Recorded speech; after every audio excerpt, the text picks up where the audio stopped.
Did you know that this week is a major competitive American sporting event? Instead of XP, they have scores. Instead of combo moves and puzzle solving, they have plays. And instead of dying, they have losing. And instead of save points, they have yard lines. How can Christians who love fantasy show love and respect to other kinds of fans who enjoy sports?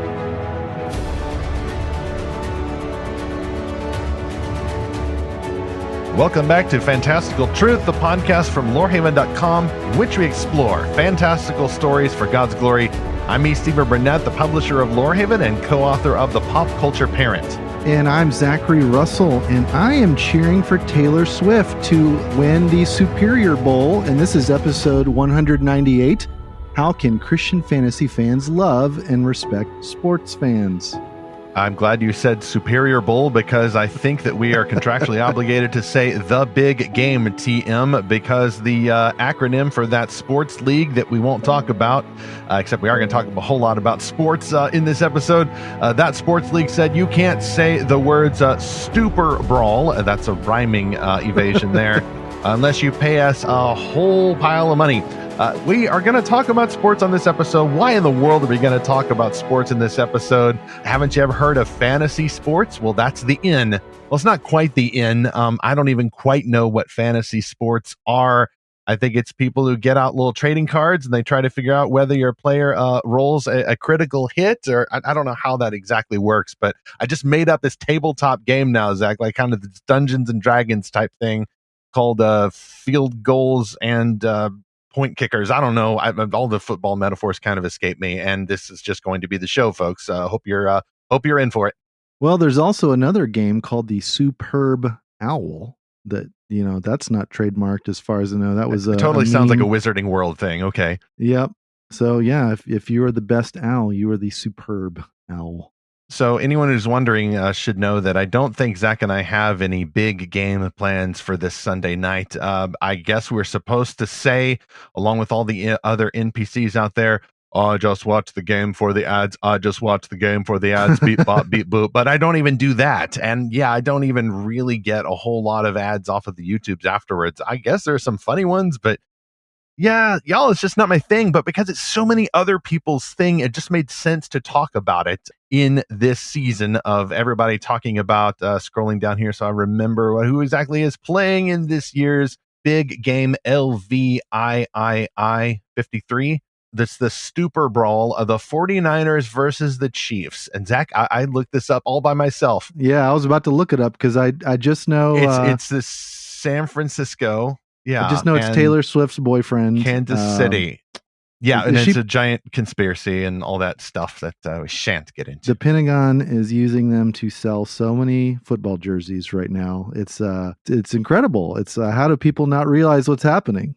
I'm seeing the Gru meme of, plotting out the world domination scenario, and then the third board is just full of question marks, and then the fourth one says profit. This makes no sense. But speaking of profitable stories, though, I'm going to tag our top sponsor, Enclave Publishing, once again, because their latest release, Mortal Queens by Victoria McCombs, is due out today, the release date for this episode.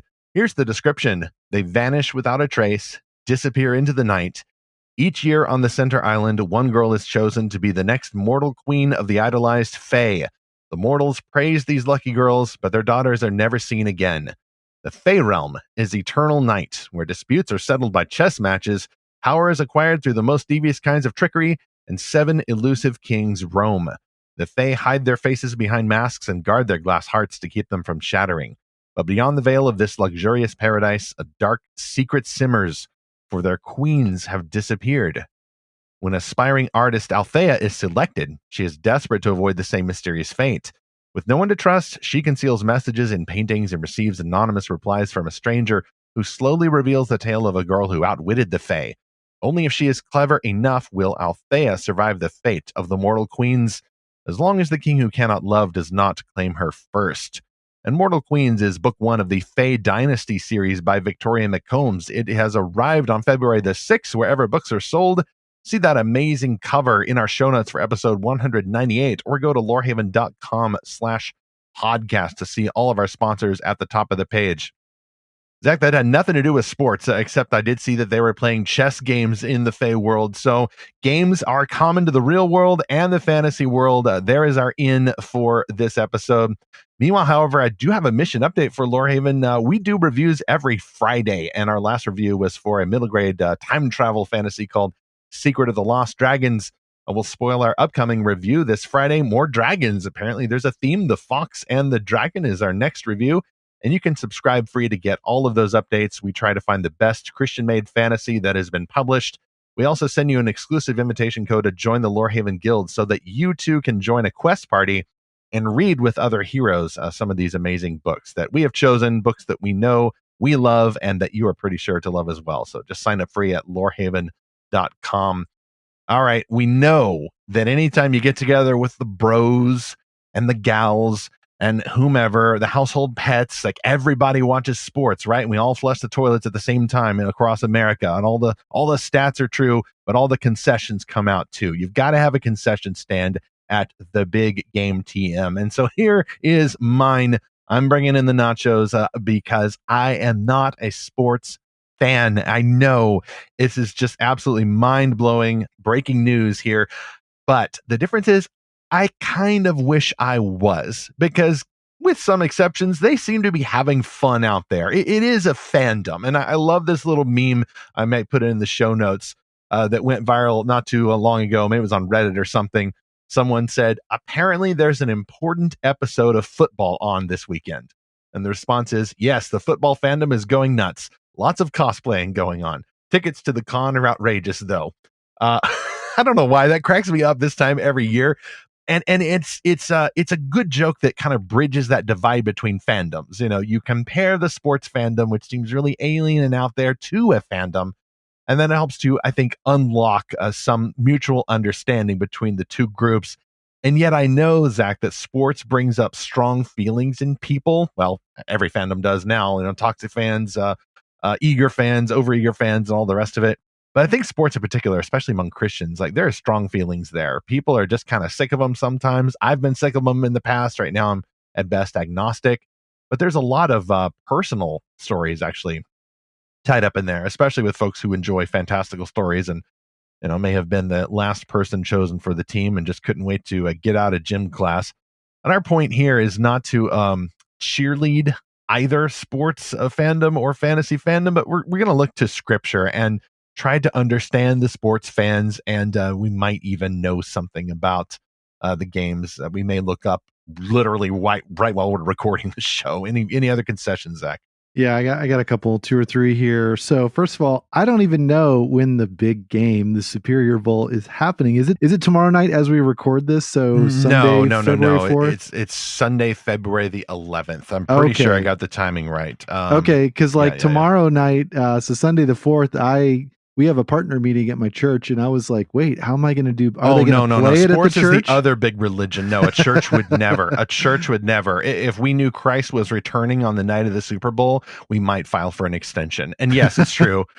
Super Bowl, as we record, is next Sunday. But for listeners who listening to this on Tuesday the 6th, the release date in February, it is Sunday, February the 11th. And I don't even know who's playing. Like I said, I made a joke about it's Taylor Swift's boyfriend, which my other concession is I really don't know anything about Taylor Swift. The main song that I know from her is one where they intermix a goat screaming that my daughter's math teacher showed in class one day. We play it all the time in my family. So I don't really know anything about either of these fandoms. And it's weird that they're colliding now. I thought she was going to be like playing at the halftime show, but apparently she'll be overseas. And is she going to make a dramatic entrance? Is Travis Kelce going to propose to her, you know, after they win?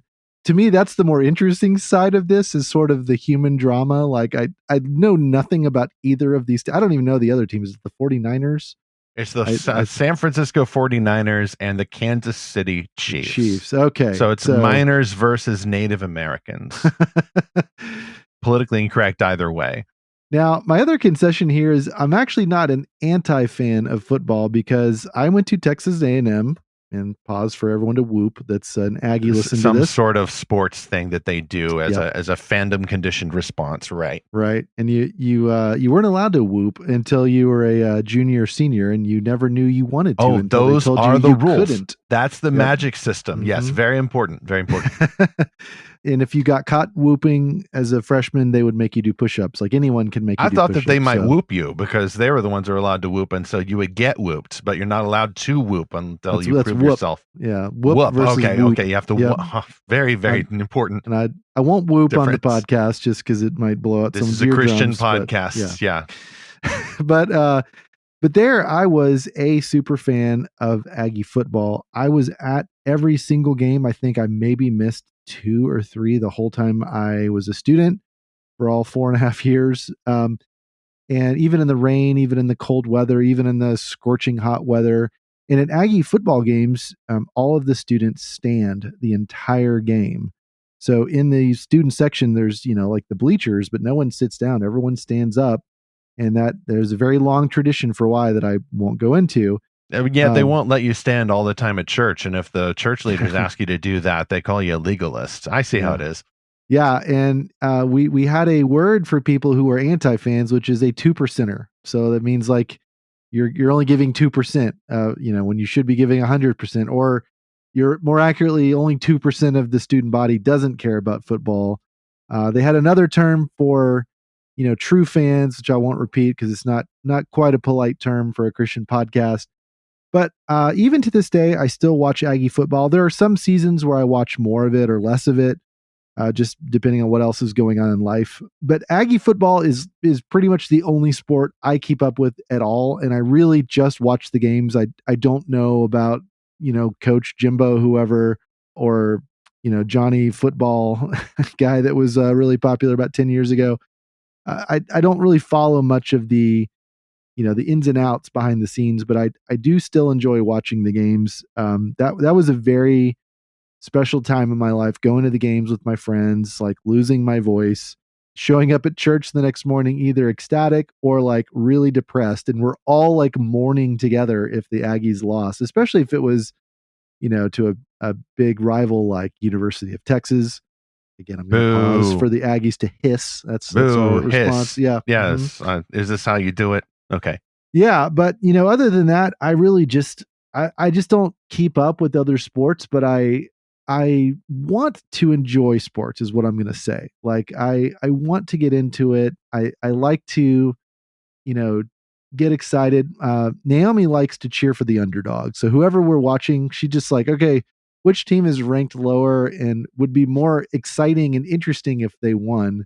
And that's who she always picks. And I'm like, that's not a bad reason. Like, that's not a bad thing to cheer for. And then sometimes I'm a vicarious fan. So we lived in Houston for a few years, and the Astros, the whole time I was there, didn't get close to the World Series. But then a couple years after we left, they won the World Series, and that was after Hurricane Harvey, decimated the city. And so I was really excited alongside all of our, Houston friends that still live there. So, I'm going to make some jokes about sports, but I'm not like a sports hater. I'm just not that involved in it. For example, I will try not to use the word sports ball in this episode, which I think is a character growth for me, because I got hold of that term. It's kind of a mocking term, and folks who don't understand or are sick of sports will use that just to sort of group all the sports games together. Pause to remember, for example, that the World Series is baseball. That's right. And even though it's world, I think it's just America, right? Just America. That's all that matters. Because it's America's sport. And, of course, I guess the football fandom would disagree that baseball may be America's titular sport, but we all know that the money is in the football. I grew up in large amount of time in Kentucky, central Kentucky, where the big fandom is the University of Kentucky men's basketball team. They won some championships in the NCAA, and I was there, Gandalf. I was there in 1996 when the UK men's basketball team under coach Rick Pitino, I actually know these sports facts, won the national championship, and everyone lost their sensibilities and burned sofas downtown and flipped over cars and smashed windows because, it's like the purge. You get to do that in downtown Lexington, Kentucky when the Wildcats win. Very, very strange dark magic at work there among the fandom. They lost under the same coach in 1997. I think it was the Wildcats versus Wildcats. And then in 1998, the new coach Tubby Smith, inheriting a large roster of players from the previous coach, won again. And that is the sum total of my sports trivia that I have in my head, other than some basic normie details about the upcoming big games. So if y'all got sick of those sports facts, let's all try to heal up by remembering some of what Zach's already started doing and moving into chapter 1, the pros of sports. Get it? Why do many fans totally love sports? Let's try to connect with our neighbors and be good, nuanced, winsome evangelists and promote unity in the body of Christ. So maybe focusing mainly on the reasons that Christian fans give, thoughtful Christian fans. And I came up with 3 reasons here. I'm curious what yours are, Zach. Good reasons for sports, even if we don't get them, we don't really feel this. They are facts at least. And one of them, of course, is that the body is good. You get God likes matter. He invented it, as C.S. Lewis said. And so God likes human bodies. They have worth. And it's interesting how even Christians who repeat Gnostic canards like only the soul matters, the body is just a package to be discarded. Like, yeah, you don't really believe that when it's time for the stupor brawl now, do you? You like seeing guys run out there and give it their all, and show that they have trained for years and years to do this, that they have brought their bodies as much as they can to peak condition. And they're engaging in competition, hopefully friendly competition before the idols get involved, that does build character. There's another emphasis there on just wholesome abilities to show natural love for one city, state, or country. Zach, you mentioned the loyalty and the positive memories of the Texas A&M sports fandom. And that's healthy. It's healthy to say, these are my people, these are not my people, but all in good humor. We all know the distortion of sin that happens to patriotism and love for family or love for your own community. Turns into some kind of gross partisanship. Yes, we know. But at heart, that kind of love for one's own and loyalty is good and healthy. It's also a friendly rivalry, again, before the idols get in. It simulates a conflict with other people, but for the joy of it. Like, people ought to be able to shake their hands afterwards, like they should have taught you to do if you ever did sports as a kid, and say, good game, good game. You're taught to, at least you should be taught to, be a good sport. Whether it's chess in the Fey Kingdom or some kind of Dungeons and Dragons game or tabletop, or whether you're out on an actual field sweating for it, you are supposed to be a good sport. That builds character. I think healthy competition is good. And sports were created to be good. I think I first read a good Christian treatment about this in Randy Alcorn's big book, Heaven. If you've got that book, you can look it up in pages 410 to 411, where Alcorn says, sports are good. Human bodies are good. Sports aren't inherently sinful, Alcorn says, so we have every reason to believe that the same activities, games, skills, and interests we enjoy here will be available on the new earth, with many new ones we haven't thought of. Your favorite sport in heaven may be one you've never heard of or one that hasn't yet been invented. Sports and our enjoyment of them aren't a result of the fall. And then he goes on to talk, like a Christian devotional writer would talk, about some famous sports figures like Eric Liddell. I feel God's pleasure in me when I run. Running is a sport. There's competition. You train yourself.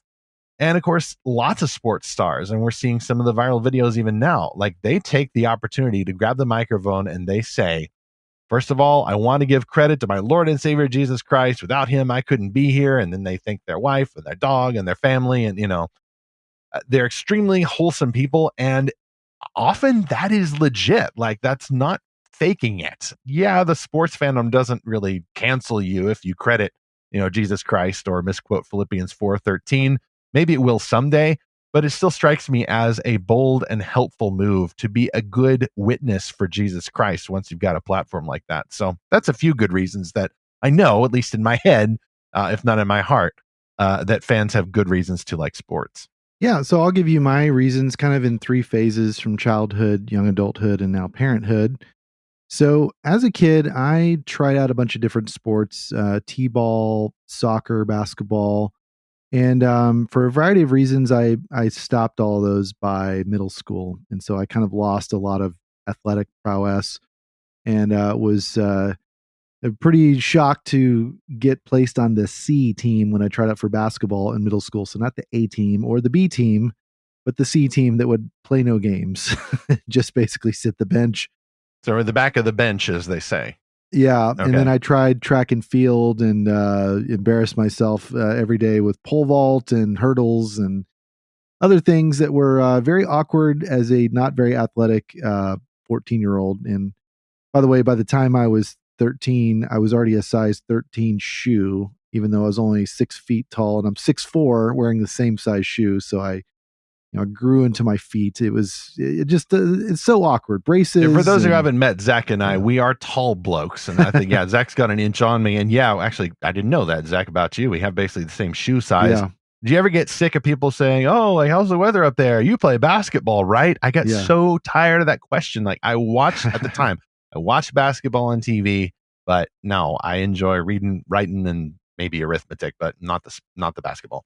Yeah, I mean, I regret giving up on basketball as a kid, and there's some complicated things there, but I still dream about playing basketball, which is weird. And in fact, one night I accidentally kicked Naomi in my sleep while I was going for a ball or something in my dream, and she woke up, and I woke up, and I'm like, I'm so sorry. I was trying to dunk or something. But then in high school, I joined the swim team, and because that was also something I'd done as a kid, it was something my uncle did for a long time. And so I thought I'll give that a try. I was also very not good at that for about a year or two.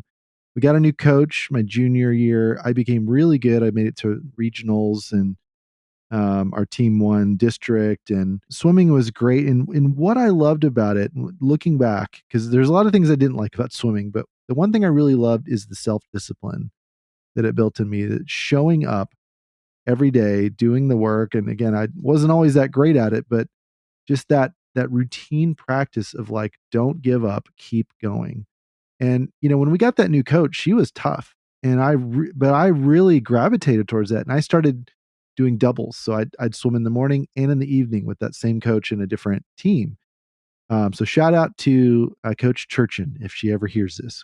That was one of the best years of my life because I became good because she pushed me to be better than I thought I could be.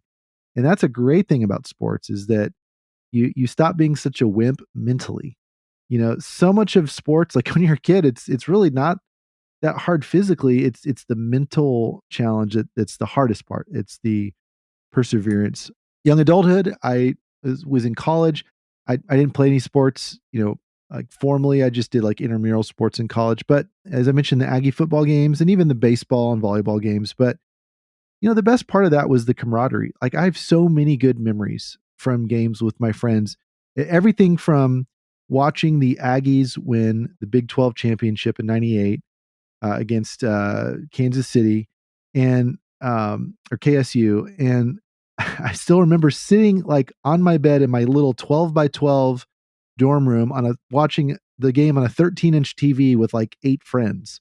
Like we're so crowded in this tiny little concrete jail cell of my dorm, but we went wild when they won, and we were like running around the hall, and all the way to other games where when Bonfire fell. That was my sophomore year.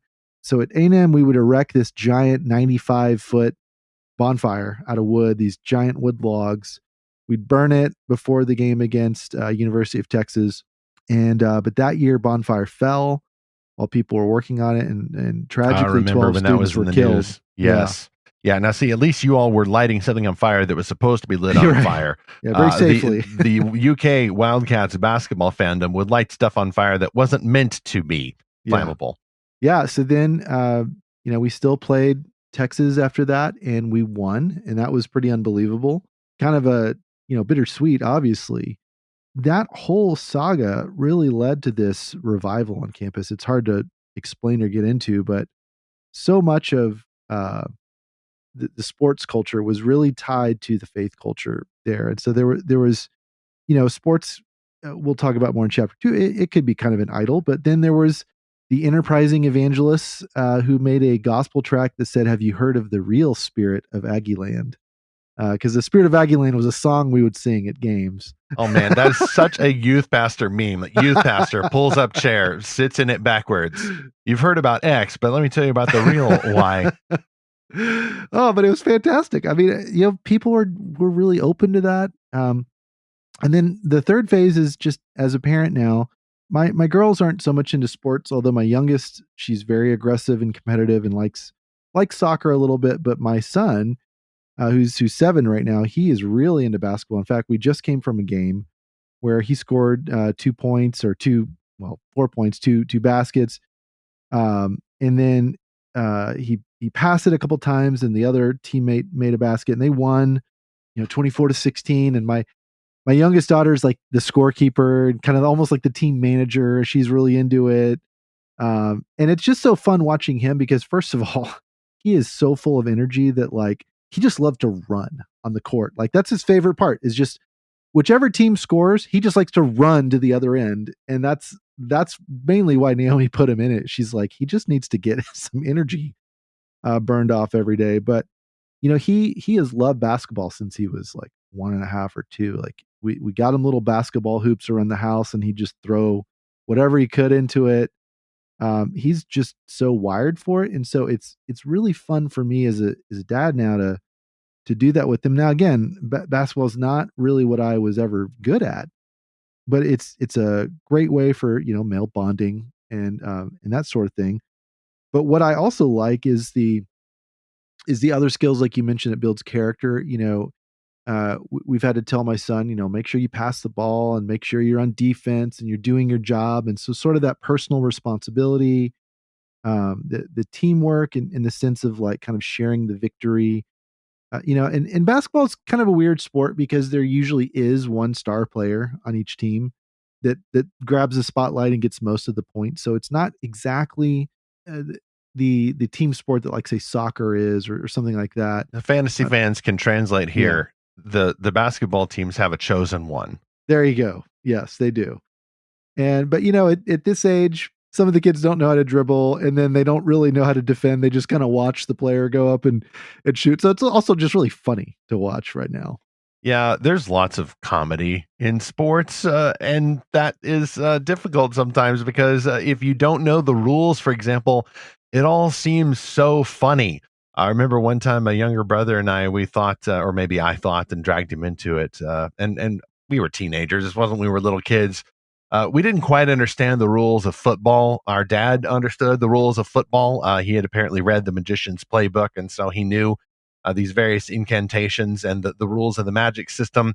We did not. So I thought at the time, it'd be funny if we just sort of mimicked with our mouths these Hanna-Barbera, Warner Brothers cartoon sound effects. Whenever the guys started running, their legs turn into pinwheels and it goes, and then they charge down the court and it goes, Pow! And our dad put a stop to that very quickly. This was a very serious game. Thank you very much. So don't do that. Don't do that. And so we quit doing that. And I think, we were probably just being annoying right there. But that just came because I didn't understand the rules, and still to this day do not quite understand the rules of football. Please do not email podcast@lorehaven.com with a detailed explanation of the rules of football, how to play football in the old goofy narrator voice. I do understand the rules of baseball. I think they're way back in there somewhere in the brain attic. And I do understand, at least as of the late 90s, the rules of basketball. I'm guessing they haven't changed them a whole lot, but I could probably tell you what exactly means you get 3 free throws or versus what someone has to do to get 2 free throws for those extra points. For example, like I think that's minutia. I'm not sure. Yeah. The other thing you mentioned was the friendly rivalry. So I have a good friend from high school named Grant. He went to University of Texas while I went to A&M. And I actually ran into him just a couple weeks ago. And A&M and UT used to be in the same Big 12 conference, and so now the Aggies are in the SEC. Anyway, there's a whole backstory there, but we don't play each other after Thanksgiving anymore, which is sad because that was tradition for decades and decades. And I don't think we have played them since that switch happened. But even still, whenever Grant and I see each other, we always needle each other a little bit, make fun of the other team, something like, oh, hey, Grant, you got something on your shirt there. Looks like a stain. It's like the UT logo.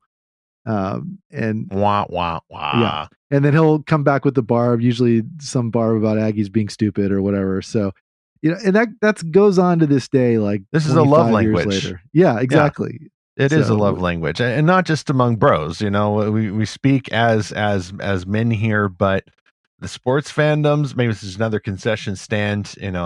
Women like them too. Like, this doesn't even have to really be mentioned, but I have seen female sports fans who could run rings around the male sports fans, even if in some contexts it seems to be the exception. So, yeah, men like this stuff, women like this stuff.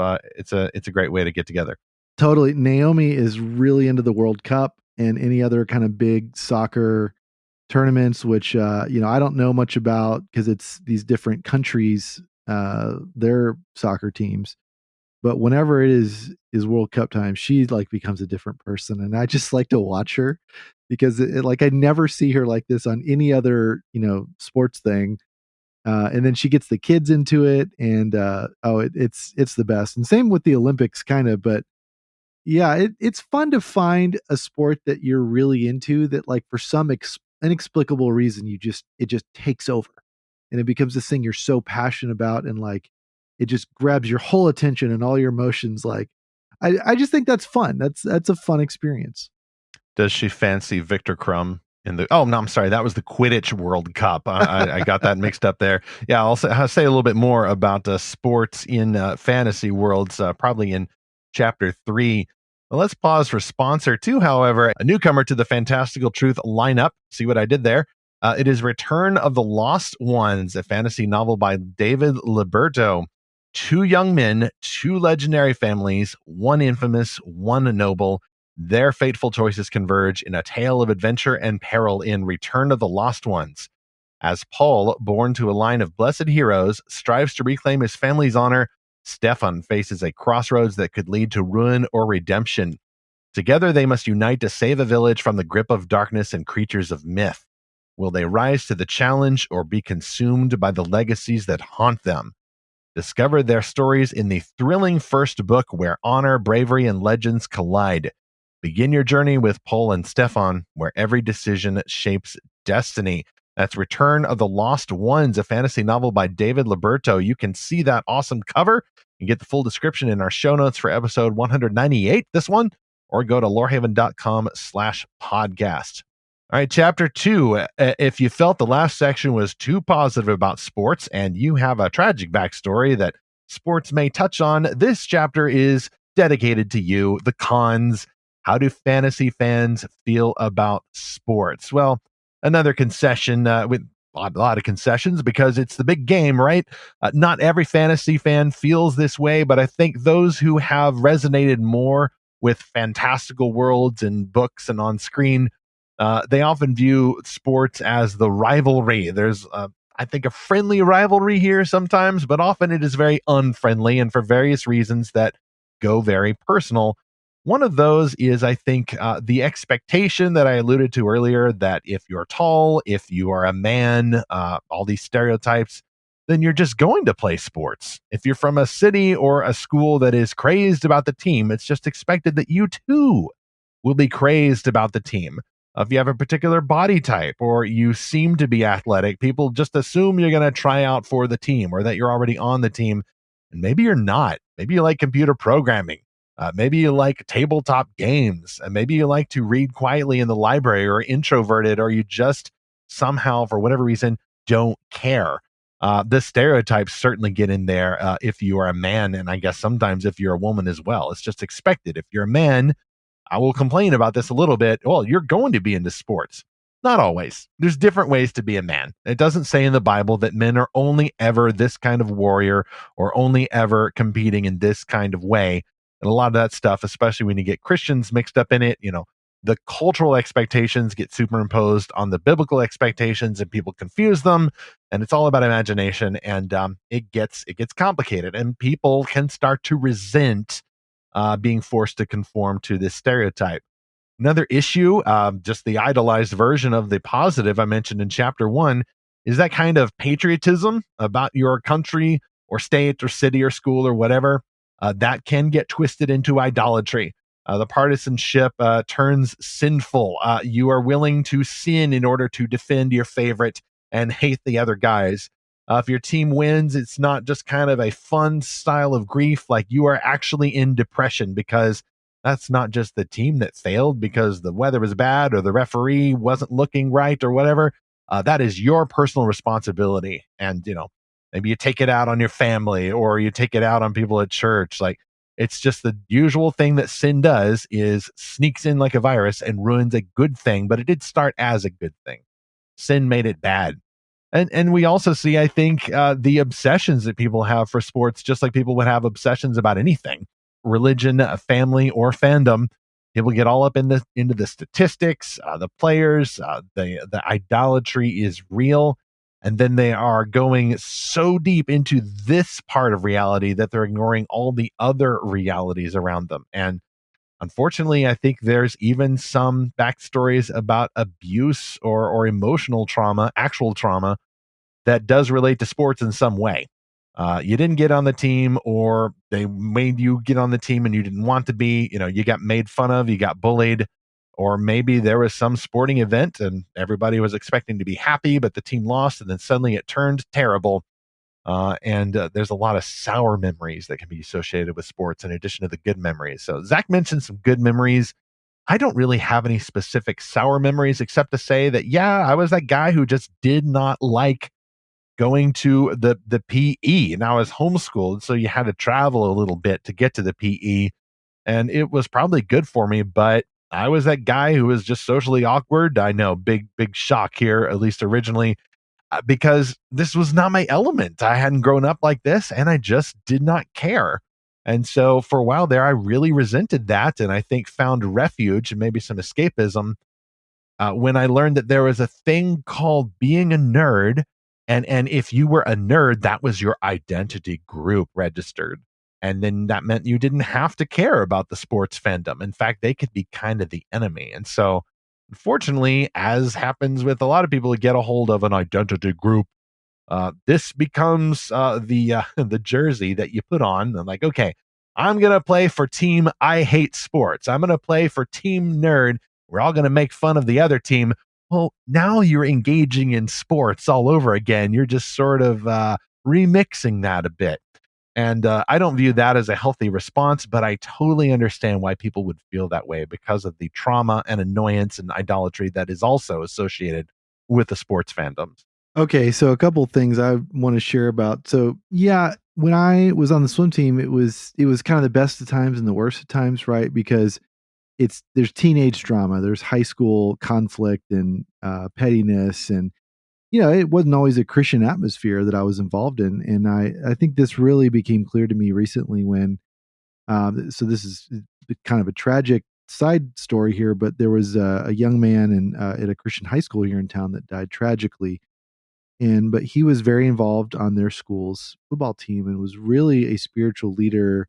Hearing stories of him bringing the team together, win or lose, but just being almost like a pastor to the other to the younger guys. I'm like, wow, that's not my sports experience. Like, where there was that kind of shared mission and fellowship. Swimming is weird. It's not like a cutthroat sport, and it's not exactly a team sport. I mean, there's relays, but it's mostly an individual sport. It's so the kind of inner conflict is just because of the sinful nature, and not because of like something inherent in the game. When I got to college, though, I had a roommate, or rather, our rooms were arranged in suites, so suite mate, but SUITE, okay, mate, named Kevin, a really good friend of mine. So shout out to Kevin. And he kept this, he obsessively kept this Excel sheet of like NBA basketball stats. He would watch all these games and just keep track of everything. And he would tell you now, he's like, "What? I was just wasting my time with that. Like, what was I doing?" But I always kind of laughed at that. I'm like, why are you so into this? But like, it was a fandom, and I couldn't relate to it. I didn't care. I would watch NBA, but not like Kevin. And then, nowadays, as an adult around the office, people want to people want to play fantasy football, and Okay, so tell me what this is. If you could pause just briefly, like, because I hear fantasy football and I'm like, is it an enchanted football? Is it the quaffle? Like what? Yeah. And unfortunately, it's a lot more boring than that. More boring in explanation. Yeah, there's this great meme I saw. I wish I could find it, where it's like me, a Harry Potter fan, showing excited for my office's first fantasy football, and that's like a guy in like a Harry Potter costume walking the office, and they're like, "What are you doing?" Like, that's not the fantasy. So basically, the way I understand it, because I've only done it once a long time ago, is and so listeners can fact check me on this, but brackets are involved. Yeah. Basically, you create a fictional team from your favorite players, and then depending on whether that player scores or wins in the actual game the next weekend, it depends on whether or not your team does well. But also, like in so that's football. Then there's March Madness for that's NCAA. college basketball. Yeah, I know this one. I know sports thing. Yeah, and you're basically guessing like which teams are going to play which teams and which ones are going to win or advance. And if you are correct, that reflects positively on your character and you gain valuable XP.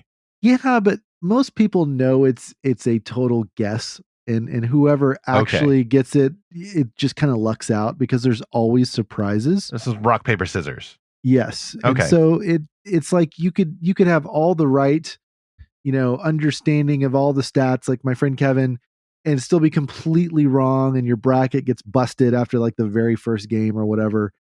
And so I don't totally understand this, but I can see it from the perspective of, and we'll talk about this in chapter 3, of like, of like a RPG or something. Like well, it's fan fiction. Yeah. It's fan fiction. And I'm curious, are there self-inserts? Are there tropes? Are there Mary Sue characters? Like, do some of the human habits cross over, even though the labeling would be different for fantasy sports? I don't really know. Now, the thing that I don't like about all of this, that, it's kind of funny and harmless in some ways, but I think people can get into it, is the superstitions that go into whether it's your bracket or your fantasy it totally game, turns into a little white magic, or doesn't just it? Going to a game. In fact, I read this story recently. I can't remember exactly which team it is, because again, I don't really follow sports, but so you can, listeners, fact check me, but apparently there's this football stadium where I think they're building another bigger one or something, because that's what we do in America. Instead of paying the theater department, right? You just build a bigger one. And so there was a big ditch or something next to the stadium, and a fan fell into that ditch at a critical point in the game, and then their team won. And so now it's become this like tradition of like, we have to sacrifice someone in the pit in order for our team to win. And it's kind of a joke, but they're also like, no, actually you need to fall into the pit. And so stadiums as castles with their own moats. Yes. Okay. Well, no, but it's more like sacrifice a virgin into the volcano kind of thing. I see. Yeah. So yes, religious zealotry as well as heathen mysticism. Yeah, we see that. And of course, there's the stereotype of your sports mad uncle who is, poised on the edge of his sofa, snacking on jalapeno nachos, thinking positive thoughts, trying to manifest, trying to send telepathic good vibes, thoughts and prayers to the players. And when they win, of course, he wins too, because everyone shared in the same hive mind, and they could feel your energies that unblocked the sports players' chakras. Yeah. And again, it's like, it's something we laugh at, but like, actually, that's a problem. It's human behavior, and it is a problem. Yeah, it's a sinful human behavior if you think that way for real. Yeah, God is in control of the game, not your good vibes. Yeah, and like, we're all kind of in on the joke, but it's like, no, people really believe this, and if you're a Christian, you should have nothing to do with that, because that is the occult. Like, even if it's kind of funny and kind of, oh, we're just having fun, it's like, no, you should not have good luck charms. That's an idol. Whether it's certain pair of socks you got to put on, a hat you got to wear backwards, that's a problem. It is a huge problem, and people often blame the fantasy fandoms for blurring the line between fantasy and reality, and yet the sports fandoms have been doing that for much, much longer, it would seem. It seems that these toxic problems, which is really just another way of saying idolatry, can infect any passionate fan base, whether you're a fan of superheroes or the sports tournaments. Speaking of tournaments, however, I know that at the Realm Makers Conference, I actually want to try this year. All this talking about gaming makes me realize that I'm just not good at gaming, whether it's a sports game or even like a tabletop game. I have this kind of allergy despite running a Christian fantastical podcast. So at this year's Realm Makers, I'm going to try to find you people who stay up till weird hours playing a game. But that reminds me of our third sponsor, which is the Realm Makers Conference. For 2024, we are helping get the word out, and this week registration is open. Since 2013, Realm Makers has been helping writers of fantasy, science fiction, and other fantastical stories find their community and learn their craft from an all-star faculty. Now the Christian-led organization will return to St. Louis, Missouri for its 12th annual live conference this July 18th through 20th. Public registration opened February 1st at realmmakers.com. Authors can attend in person, staying at the Sheraton Westport Chalet Hotel for the 3-day event, or they can attend the event remotely on the dedicated Realm Sphere social network. At Realm Makers, we've been connecting Christian creators for over a decade, said marketing director J.J. Johnson. Our annual conference provides a supportive space where authors can take their next creative steps. Realm Makers is where authors find not just inspiration, but lasting relationships that fuel their success. More information, of course, go direct to realmmakers.com, or you can see our entire media release at lorehaven.com. Show notes for episode 198 or at lorehaven.com/podcast. All right, that's Realm Makers. Now back to the sports realm. For chapter 3, I found a bridge between the fantasy fandoms and the sports fandoms, and it's this. How can fantastical sports connect us together? This, Zach, kind of unlocked for me, trying to move to my heart what I know in my head, the theory and then the application. And it helps because there are so many types of sports in fantastical stories. A lot of my examples here are traditional fantasy, the jousting, the Quidditch, stuff that only works in a world of magic or, ancient times. But I was also thinking about Ender's Game by Orson Scott Card. There are sports in that book as well, at least the first one. Then it turns out it's more than a game and all of that. Spoilers, but it's zero gravity type sports going on there, and it matters then for Ender to win this. That is part of his character growth, building a team, figuring out his strategy, beating the other guys. And making a surprising amount of references to a smell of urine, as far as I remember. I need to read it again. I think I didn't get as much out of it when I read it the first time, but a reread may really help with that. And a reread also helps when you're going, for example, to the Harry Potter wizarding world, where they're all about the Quidditch. Quidditch means something to Harry. It means that he'll be accomplished. It means that he will get to be a better wizard. It means that he can, catch the golden snitch at the end and win the big game. Like, J.K. Rowling captured that feeling very well for her fictional sport of Quidditch. And how does that game work? Because I never read or watched Harry Potter. Oh, wow. Okay, so I'm trying to remember. My only exposure to the wizarding world lately has been the Hogwarts Legacy game we talked about recently. But they actually don't have Quidditch in that game. I think they would just need maybe it'll be a DLC sometime. Is it kind of like polo? Kind of like polo, but in the air. You're flying on a broom because magic. And I think the goal is to knock the ball. There are words for the balls. Is it the quaffle that hits you, or is it the bludgers hit you? Okay, they're enchanted bludgers that fly around trying to knock you off the broom. I don't know. I don't watch cricket. Cricket's a bug in the corner and some kind of sport in England. I don't watch it. But the bludgers are trying to hit you violently because this is a very dangerous world. It's a dangerous sport for boys and girls. It's a very egalitarian mix on the team, as I recall. If you catch the golden snitch, you automatically win the game, or you win 100 points, which is almost the same. And you're trying to hit the floating quaffle into the hoops, and so it's kind of like what Americans call soccer and what everyone else calls football, but in the air. While these other objects try to kill you, and then possibly there's a professor trying to curse you from the stands because of the main story. Quidditch is the side story, but it means a lot for the character development, and fans really love it, and I think that is a bridge for understanding why people love real-world sports. If you struggle to get into that, well, maybe the story world of the wizarding world can help introduce you to the reasons why. And yet for me, I think it actually dawned on me why people like this.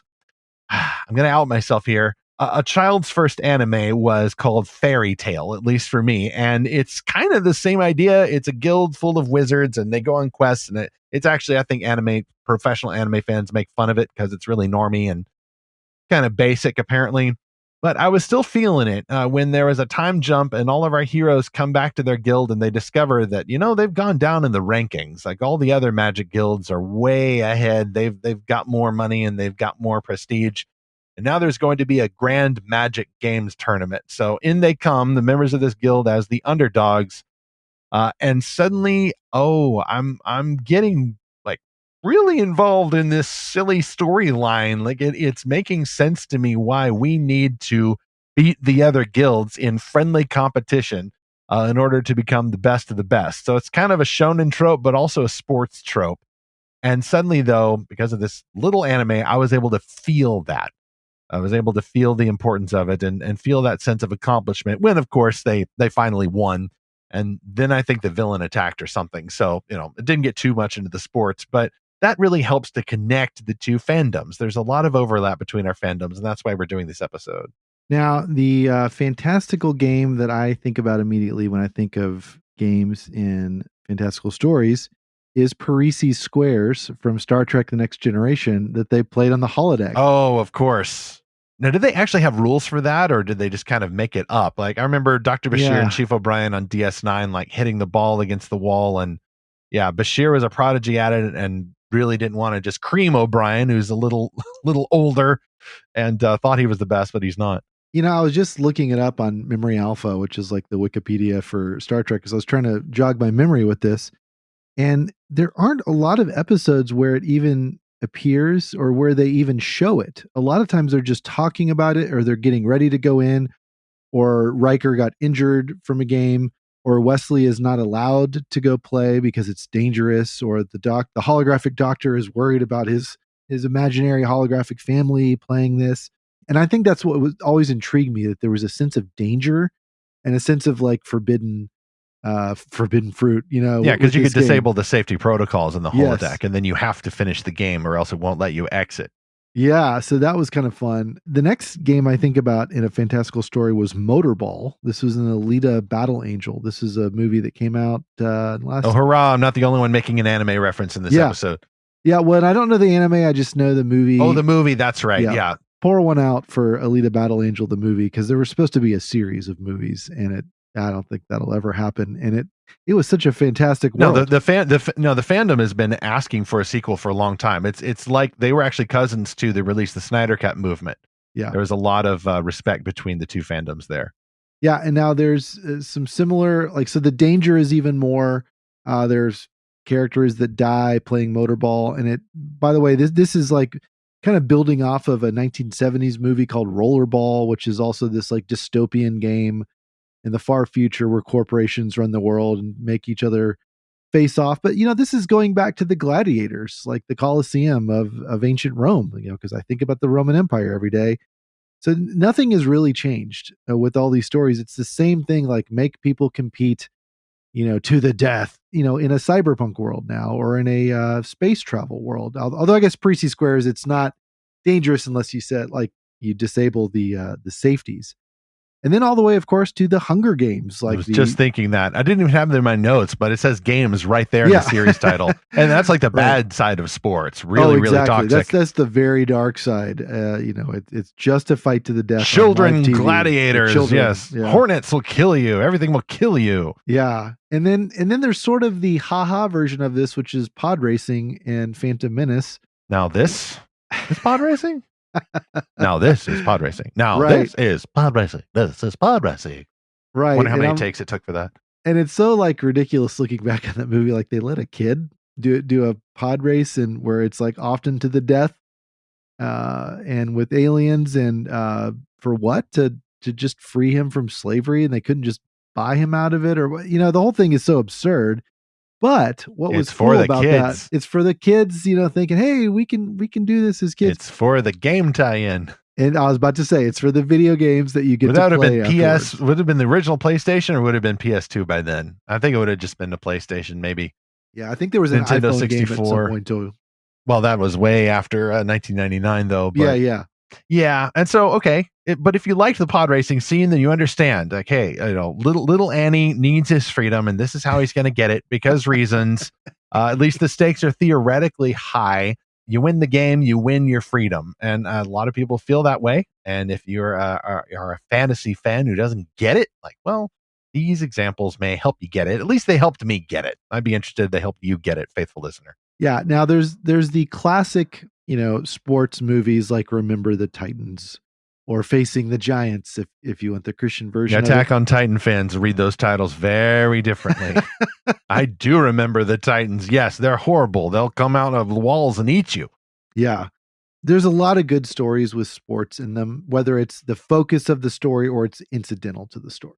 Yeah. So all of this helps me actually. Zach, I don't know if I want to commit to this, but we do have the big game TM coming up. And I have been kind of that reclusive, like, this is not my fandom. I don't want to go to the church thing, the inevitable church thing where everybody gets together and, suddenly the sanctuary is a sanctuary for the sports instead of, Jesus. But it makes me think, I'm being a little legalistic there and maybe a little antisocial. So I don't know if I want to lock myself into this now, but maybe I ought to go to the inevitable church gathering to watch the big game this Sunday. Maybe I ought to, or maybe I won't. And maybe you should, faithful listener, like, you should make this application while I hedge my bets. But even if I don't do that, I think I can at least avoid mocking the sports fandom, even if it all seems to be Taylor Swift fandom now in this year. All these references, by the way, they're not going to age very well. The rest of this is hopefully evergreen, but I'm not going to say sports ball. I'm going to try to connect the good impulses behind sports and fantasy enjoyment. And one thing I know I can do better is actively ask about other people's fandoms. That's just a good thing, whether someone's a big fan of chess or high school band or professional level parenting or sports or sci-fi or fantasy. Like, God has given us these interests that reflect deeply human desires. And if you know someone's fandom, you're a little bit closer to knowing the person. So maybe that guy at your church is really into the sports. Like, you ought to get to know him by asking about his favorite teams. And I am preaching to myself here, even if I'm not preaching to our listenership. Yeah, I think finding someone's fandom is a way to really find out more about them. Like you said, I once had a friend explain it to me. Well, I don't know what's going to happen in a game, and that suspense is fun. And then finding out later, like how it all fit together and who won, and it's reality. Like, you don't always know how it's going to end. Whereas but it's that same thrill that we find in a really good book or a really good movie. Like, how is it going to end? Like, how is the hero going to win or not? Is it going to be a tragedy, or is it going to be like a Pyrrhic victory where it's like they win but they lose something really good? Because there's been plenty of games where they win but the quarterback has a shoulder injury or a concussion or something, and so he doesn't get to be in the game, and then maybe they lose because of that, or maybe they win without him. And so it's those kind of ups and downs that I think are fun. But just as a casual person who knows, again, I don't even know anything about this upcoming game, it's just a great excuse to get together with people. So we met some really good friends of ours now, Peter and Jenny, who had recently moved to the US from another country, and I just happened to run into them at the park near our house. And it was a couple days before the big game, and I said, "Hey, do you guys have plans for watching this?" And they're like, "No, we don't even really know what it is." And I said, "Well, I don't really either, but do you want to come watch it with us?" And it's kind of a tradition to get together and have a lot of food and too many nachos, but it's really just a time to get to know one another. And so I think that's the best use of it, because I mean, unless you are a super fan of one of the teams going, you probably don't know more than the next person. And I think that's what's often, what we're afraid of. Like, well, I don't know anything about this team. Well, most people don't, right? Because it's just two teams out of how many dozen. So we're just watching it to see what happens, and of course to see the commercial. But I'm still going to uninstall the bloatware NFL app on my phone. It doesn't belong there. I call it a conspiracy. There's some sort of skullduggery going on. Somebody got paid off. I don't like it. Sports does get all over the place, and sometimes it seems really irritating, but let's try to find the good in that, the good that God has created sports to be, or created people to make up sports, and not get too distracted by the idols. So whether you are a big sports fan or you're more a fan of Quidditch and Parisi squares, try to find a way to get together with people and just get to know them through a sport, whether watching it or listening to them and trying to pay attention when they say a lot of things you don't know about or familiar with. But for our question today for this episode, we just want to know, do you actually speak the sports fandom language, or is it a foreign language to you, or do you speak the fantasy fandom? Maybe you could tell me more about Parisi squares, because I know there were some tie-ins and novels and other things. So send us a note to podcast@lorehaven.com or find us on Facebook, Instagram, or Twitter. We got a note from Mahina, hero in the Lorehaven Guild, who liked episode 197 about video gaming. We kind of, by coincidence, got 2 gaming-related episodes back to back. Mahina said, "Wow, I'm so interested in this. I'm not really a gamer, but a fan of stories. I downloaded the Redwall Lost Legends game. Me and my sisters loved these books. It's literally choose your own adventure book with music and graphics. Very fun for a reader. I don't have any kind of game console or computer other than a small laptop, but my sister has a PS4. We had so much fun playing through Jedi Fallen Order. We are waiting for the next one to come out on PS4. When done together, playing these games is about having an adventure and fellowship, especially when you're super frustrated and can't beat a boss." Yeah, there's parallels too, Zach, between video gaming and sports gaming. And of course, there's a lot of sports video games as well. That's a leap I just can't quite understand. Look, if you're getting me into sports fandoms, go out and play sports. But I suppose a video game sports is game, just, yeah, that's just an extension of the whole fantasy league type treatment. Yeah, the one sports game I liked as a kid, I think it was the NBA Jam, where you could actually be on fire as you dunk, and there was all these cool, like, kind of superhuman power-ups. So Superhuman Bowl, I think, is my favorite kind of bowl, if you're going to have a sports bowl of some kind. There you go.